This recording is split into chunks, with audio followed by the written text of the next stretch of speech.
తర్వాత ఇప్పుడు ఎలక్ట్రానిక్స్ మరియు డేటా కేంద్ర విధానాలపై మానవ వనరుల అభివృద్ధి, ఎలక్ట్రానిక్స్ మరియు కమ్యూనికేషన్ శాఖ మంత్రి గారు ప్రకటన చేస్తారు. అధ్యక్ష, ఈరోజు ఎలక్ట్రానిక్స్ పాలసీ మరియు డేటా సెంటర్ పాలసీ పైన స్టేట్మెంట్ ఇచ్చినందుకు అవకాశం ఇచ్చినందుకు నా హృదయపూర్వక ధన్యవాదాలు. అధ్యక్ష 2014లో ఆంధ్ర రాష్ట్ర విభజన జరిగింది. అధ్యక్ష, ఆంధ్ర రాష్ట్ర విభజన అనేది ఆంధ్రులు కోరుకుంది కాదు.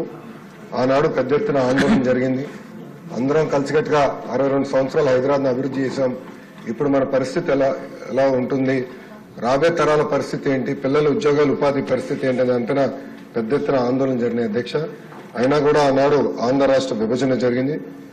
విభజన నుంచి మనం కోలుకునే సమయంలో ప్రత్యేకంగా ఒకే రాష్ట్రం ఒకే రాజధాని కానీ అభివృద్ధి వికేంద్రీకరణ జరగాలనేది చంద్రబాబు నాయుడు గారి నాయకత్వంలో ఆనాడు ఒక నిర్ణయం తీసుకుంటాం జరిగింది.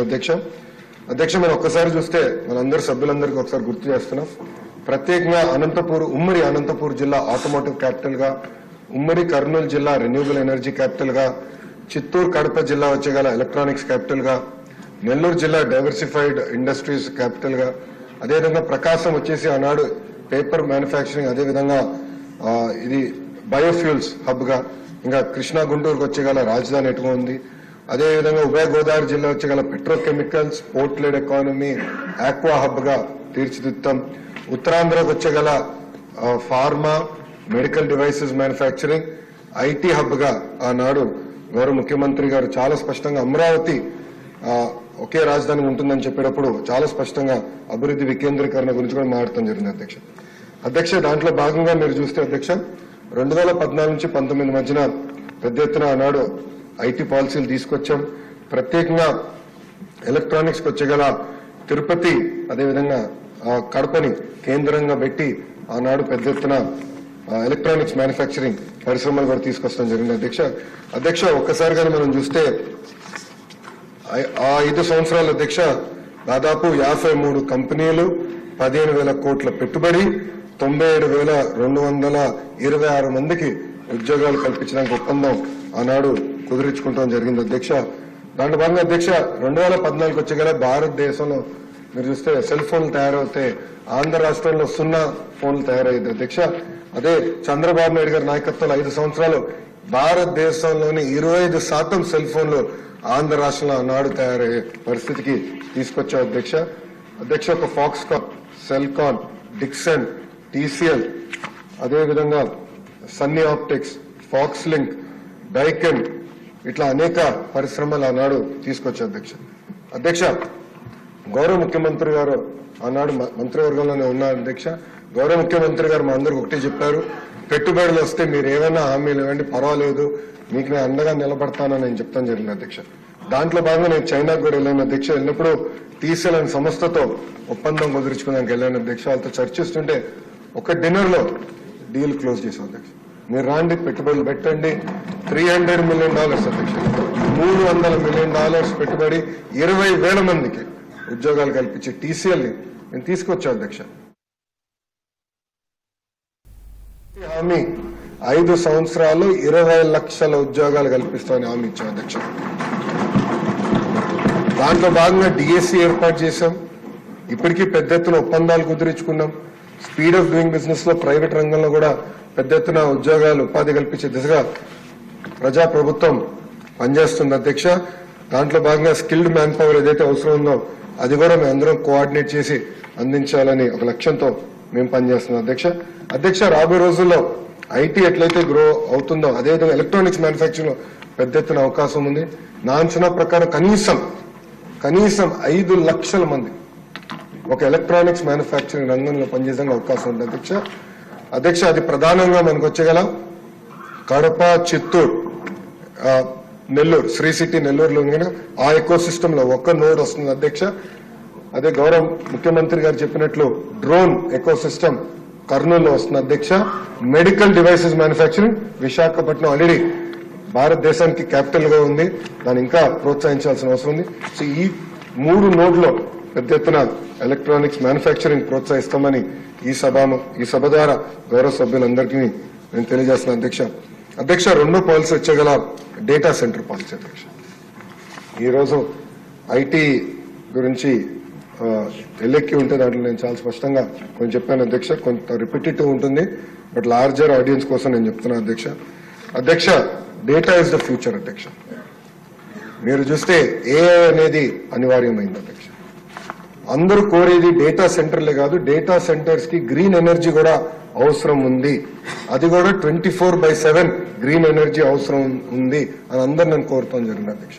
అందుకే GOM లో గౌరవ ఎనర్జీ మినిస్టర్ గారు కూడా 20 లక్షల ఉద్యోగాలు కల్పించే గ్రూప్ ఆఫ్ మినిస్టర్స్ లో ఉన్నారు. మీ ఇద్దరం కలిసికట్టుగా పిచ్ చేస్తున్నాం కంపెనీస్ కి. డేటా సెంటర్స్ కి కావాల్సిన ఎకో సిస్టమ్ అంటే టాలెంట్, ఇంటర్నెట్ కేబుల్, అదే కాకుండా 24/7 గ్రీన్ ఎనర్జీ అందిస్తానో కూడా వాళ్ళకి హామీ ఇస్తాం జరిగింది అధ్యక్ష. అధ్యక్ష, 2019లో చూస్తే గతంలో నేను చెప్పినట్లు ఒక డేటా సెంటర్ పాలసీ తీసుకొచ్చాం అధ్యక్ష. అప్పుడు భారతదేశంలో ఉన్న పక్క రాష్ట్రాలు ఎవరు డేటా సెంటర్ గురించి అంత ఆలోచించిన సమయంలో ఒక డేటా సెంటర్ పాలసీ తీసుకొచ్చా అధ్యక్ష. దాంట్లో భాగంగా ఒప్పందాలు కుదిరించుకున్నాం. ఆ రోజు భూమి పూజ చేశాం. కానీ ప్రభుత్వాలు మారిపోయినాయి. ప్రభుత్వాలు మారిన తర్వాత ఆ కొండ కావాలని రాజధాని కోసం తీసుకుందాం, ఏదో భవనాలు కడదామని లాస్ట్కి వచ్చి గల కోడికత్తి టవర్స్ గ్రాఫిక్స్ చూపించారు అధ్యక్ష. అందరు చూసుంటారు. వైజాగ్ లో కోడికత్తి స్టైల్లో టవర్స్ కడతామని చెప్తాం జరిగింది అధ్యక్ష. అదే ఆ కొండ మీద కట్టాలని ఏదో కలలు కన్నట్టున్నారు. అదే వాళ్ళు ఇంకా ఇప్పుడు లేరులేండి. బట్ ఆ కంపెనీలో 6 సంవత్సరాలు ఒక్కసారి కూడా వెళ్ళలేదు అధ్యక్ష. నేను మంత్రి అయిన తర్వాత మళ్ళీ వాళ్ళని తీసుకెళ్లా అక్కడ చూపిస్తాం జరిగింది. గతంలోనే నేను చెప్పినట్లు చాలా స్పష్టమైన హామీ ఇచ్చాను. వచ్చే 3 నెలల్లో తప్పనిసరిగా అక్కడ గ్రౌండ్ బ్రేక్ చేస్తాం. పెద్ద ఎత్తున మళ్ళీ అక్కడ డేటా సెంటర్స్ తీసుకొచ్చే బాధ్యత మన ప్రభుత్వం తీసుకుంటున్న అధ్యక్ష. అధ్యక్ష, నేను పొద్దున్న చెప్పినట్లు $300 బిలియన్ డేటా సెంటర్స్ లో ప్రతి సంవత్సరం ఇన్వెస్ట్మెంట్స్ రాబోతున్నాయి. దాంట్లో కనీసం $100 బిలియన్ భారతదేశానికి రావాలి. దాంట్లో ఆంధ్ర రాష్ట్రం కీలకమైన పాత్ర వహించాలని గౌరవ ముఖ్యమంత్రి చంద్రబాబు నాయుడు గారు చాలా స్పష్టమైన హామీ ఇచ్చారు. దానికి కావాల్సిన submarine landing cable landing station కానివ్వండి, అదేవిధంగా పోర్ట్ ఫెసిలిటీస్ కానివ్వండి, రెన్యూవబుల్ ఎనర్జీ కానివ్వండి, ఇంకో పక్కన ఒక కనీసం 1 gigawatt worth of investments, data centre investments మన రాష్ట్రంలో తీసుకొచ్చేదానికి రాబోయే 5 సంవత్సరాల్లో తీసుకొచ్చేదానికి అనేక ఇన్సెంటివ్స్ ఇస్తున్నాం అధ్యక్ష. దాంట్లో ప్రధానమైన ఇన్సెంటివ్ 10% క్యాపిటల్ సబ్సిడీ కానివ్వండి, అంటే 100% SGST reimbursement, stamp duty exemption, అదేవిధంగా ఇది ఇండస్ట్రీగా గుర్తించి ఇండస్ట్రియల్ పవర్ టారిఫ్ కింద ఇవ్వాలనేది ఒక లక్ష్యంగా తీసుకున్నాం అధ్యక్ష. ఇంతేకాకుండా అధ్యక్ష, 50 మెగావాట్ల కన్నా ఎక్కువ ఎవరన్నా డేటా సెంటర్ ఏర్పాటు చేయాలన్నా, లేదంటే 5,000 కోట్ల కన్నా ఎక్కువ పెట్టుబడులు పెట్టాలనుకుంటే వాళ్ళు కస్టమైజ్డ్ ఇన్సెంటివ్స్ ఇవ్వాలనేది గౌరవ ముఖ్యమంత్రి చంద్రబాబు నాయుడు గారు ఆదేశాలు జారీ చేస్తాం జరిగింది అధ్యక్ష. అది పాలసీలో కూడా పెట్టాం అధ్యక్ష. ఇంతేకాకుండా ఈ డేటా సెంటర్స్ కావాల్సిన టాలెంట్, అదేవిధంగా ఈ AI ఏదైతే ఇప్పుడు అనివార్యం అవుతుందో ఒక శాండ్ బాక్స్ ఏర్పాటు చేసి మన దగ్గర ఉన్న డేటాని అనానమస్ చేసి ఒక శాండ్ బాక్స్ రూపంలో రీసెర్చ్ ప్రాజెక్ట్స్ ఇవ్వండి. తద్వారా మన పిల్లలకి AI మెషిన్ లెర్నింగ్ అంటే ఏంటో అర్థమవుతుంది. ఆ కోర్సెస్ కూడా కాలేజీలో ఏర్పాటు చేయండి అని గౌరవ ముఖ్యమంత్రి గారు కూడా చెప్తాం జరిగింది అధ్యక్ష. అది కూడా ఏర్పాటు చేస్తాను ఈ సభాముఖంగా సభ్యులందరూ కూడా నేను తెలుపుతున్నా అధ్యక్ష.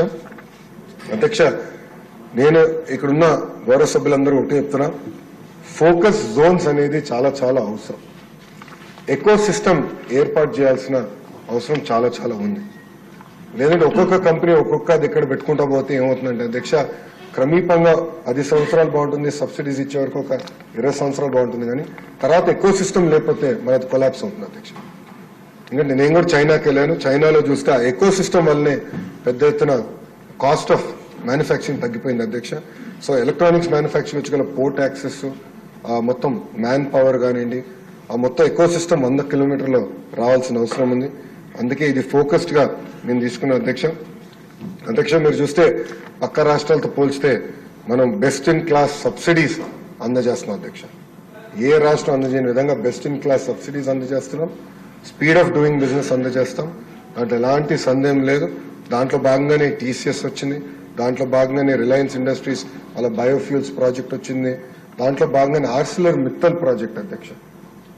One of the largest investment in steel sector, భారతదేశంలో one of the largest investment in steel sector అది ఆంధ్ర రాష్ట్రంకి వస్తుంది. నిజంగా గర్వకారణం అధ్యక్ష. ఇవన్నీ కూడా స్పీడ్ ఆఫ్ డూయింగ్ బిజినెస్ వల్ల వచ్చింది అధ్యక్ష. సో ఇన్సెంటివ్స్ పక్క రాష్ట్రాలు కూడా ఇస్తున్నారు, పక్క రాష్ట్రాలు కూడా పోటీ పడుతున్నారు. But speed of doing business లో మనం నంబర్ 1 గా నిలబడాలి అధ్యక్ష. తద్వారానే ఈ పరిశ్రమలని పెద్ద ఎత్తున వస్తాయి. దానివల్లనే నిరుద్యోగ యువకులకి పెద్ద ఎత్తున ఉద్యోగాలు ఉపాధి కల్పించగలుగుతామని ఈ సభాముఖంగా పౌర సభ్యులందరూ తెలుపుకుంటూ అధ్యక్ష 164 సభ్యులందరూ ఇక్కడనే ఉన్నారు. సభ్యులందరూ కూడా మళ్ళీ కోరుతున్నాం, పొద్దున్న కూడా కోరాం, మళ్ళీ కోరుతున్నాం. ఆల్రెడీ ఒక సభ్యుడు కూడా వచ్చి కంపెనీ పేరు, ఫోన్ నంబర్, వాళ్ళు ఎలాంటి పెట్టుబడులు పెట్టాలనుకుంటున్నారని కూడా నాకు ఇష్టం జరిగింది. మనందరం ఒక బ్రాండ్ అంబాసిడర్ గా మారాలి. మన ప్రాంతాన్ని మనం ప్రమోట్ చేసుకోవాలి. పాలసీస్ అన్ని ఇప్పుడు మేము ముందలు పెట్టాం. ఐటీ పాలసీ కూడా త్వరలోనే మేము తీసుకొస్తున్నాం. సో మనందరం ఈ ఎంఎస్ఎంఈ గౌరవ మంత్రి గారు కూడా ఎంఎస్ఎంఈ పాలసీ గురించి కూడా గతంలో మాట్లాడారు. 3-4 సెషన్స్, ఇదే సెషన్ లో 3-4 రోజుల ముందల అది కూడా చెప్తాం జరిగింది. పాలసీ గురించి కూడా మాట్లాడారు అధ్యక్ష. సో పాలసీలు అన్ని తీసుకొచ్చాం. మనందరం కలిసికట్టుగా ఆంధ్ర రాష్ట్రాన్ని ప్రమోట్ చేయాల్సిన బాధ్యత మనందరి పైన ఉంది.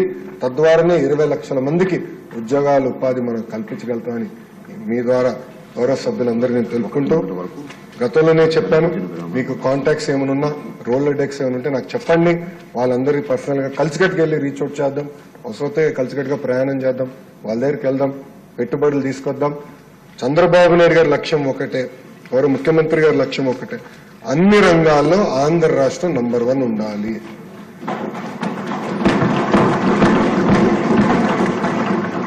ఏసీ మ్యానుఫ్యాక్చరింగ్ నంబర్ 1 లో ఉండాలి, టీవీ మ్యానుఫ్యాక్చరింగ్ నంబర్ 1 లో ఉండాలి, సెల్ ఫోన్ తయారీ నంబర్ 1 లో ఉండాలి, సెమీ కండక్టర్స్ నంబర్ 1 లో ఉండాలి, డేటా సెంటర్స్ నంబర్ 1 లో ఉండాలి, టూరిజం నంబర్ 1 లో ఉండాలి, రెన్యూవబుల్ ఎనర్జీ నంబర్ 1 లో ఉండాలి, ఎంఎస్ఎంఈ నంబర్ 1 లో ఉండాలి. అది చంద్రబాబు నాయుడు గారు ఆదేశాలు అధ్యక్ష. చంద్రబాబు నాయుడు గారు చాలా స్పష్టంగా కేబినెట్ లో కూడా చెప్పారు, నంబర్ 2 అంటే that is number 1 in losing అని. సో నంబర్ 2 కి ప్లేస్ లేదు, అన్ని రంగాలు నంబర్ 1 ఉండాలి. దానికి మీకు ఎలాంటి పాలసీ కావాలంటే నేను మీకు పాలసీలు అందజేస్తాం, మీకు ఎలాంటి ఇన్సెంటివ్స్ కావాలంటే అందజేస్తాం. మీరు పరిగెత్తండి, అంటే ఆయన మాట చెప్పాలంటే నాకన్నా స్పీడ్ లో పరిగెత్తండి. మీరు ఇంకా స్లో ఉన్నారని గౌరవ ముఖ్యమంత్రి గారు ప్రతి కేబినెట్ మీటింగ్ లో చెప్పడం కూడా జరుగుతుంది అధ్యక్ష. తప్పనిసరిగా పెట్టుబడులు తీసుకొస్తాం, పెద్ద ఎత్తున ఉద్యోగాలు, ఉపాధి తీసుకొస్తాం. దాంట్లో ఎలాంటి సందేహం లేదు అధ్యక్ష. కానీ కలిసికట్టుగా చేయాలని ఇక్కడ ఉన్న గౌరవ సభ్యులు అందరూ తెలుపుకుంటూ, నాకు ఈ అవకాశం ఇచ్చిన మీకు నా హృదయపూర్వక ధన్యవాదాలు తెలుపుకుంటూ సెలవు తీసుకుంటాను. నమస్కారం.